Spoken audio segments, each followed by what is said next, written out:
everyone.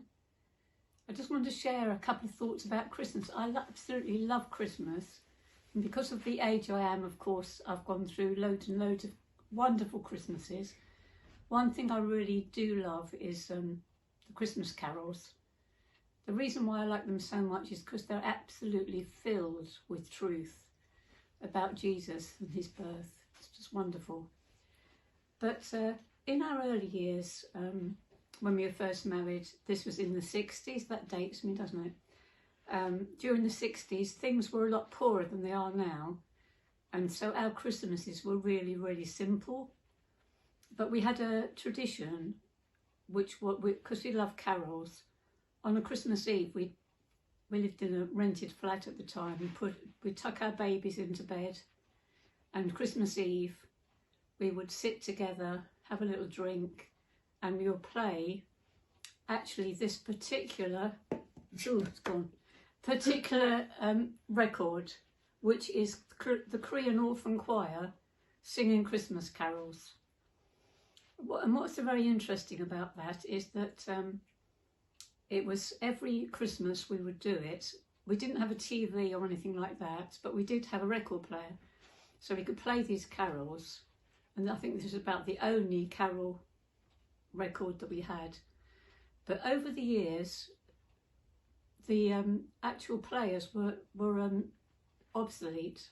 You couldn't get them anymore. So when ours wore out, we were unable to play, so we lost our tradition of playing this little carol record every Christmas. But during lockdown, Sally, our daughter, she had it put onto a DVD for us. So we now can get back to our tradition, which is absolutely lovely. One of the carols on this is my favourite, Hark the Herald Angels Sing. I love the words on that. One of the verses and lines in it says that Jesus was born to die for us, and that there was between us, God brought Jesus to be the link between us and him. How marvellous is that? That's absolutely wonderful, isn't it? But there's a second side to this, actually, because the man who was involved in bringing together the Korean orphans, he was actually an American Baptist pastor, and he actually went out. There was a war in Korea, and he went out. The Americans were involved in South Korea, and the Russians were involved with the North Koreans, and there was a war which went on for quite a few years. But the thing was that Bob Pierce, this American, he went out after the war and he discovered there was literally hundreds of orphan children, and he was just so overwhelmed. He actually emptied his pockets of all the money he had and gave it to some of these children on the streets, and he said, "I'm coming back."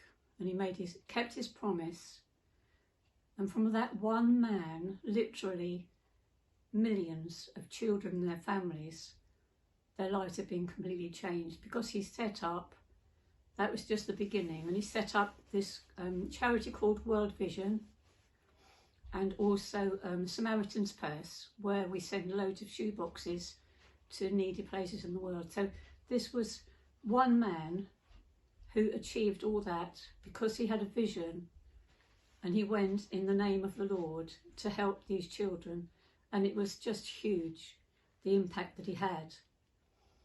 And it made me think, actually, one man did all that, but we have one man, Jesus, God's Son, who came as a man to earth, and he set us all free from our sin.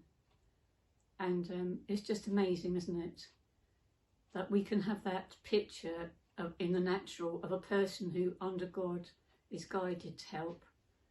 But above the whole thing, we have Jesus. And that's the wonderful thing about Christmas time. I love the fact that in the early years it was very simple Christmas. It wasn't so commercialised as it is now. So it was easier for us to focus on Jesus.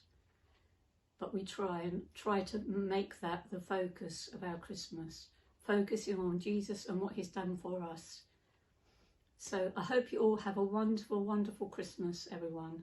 And remember, Jesus is there for you.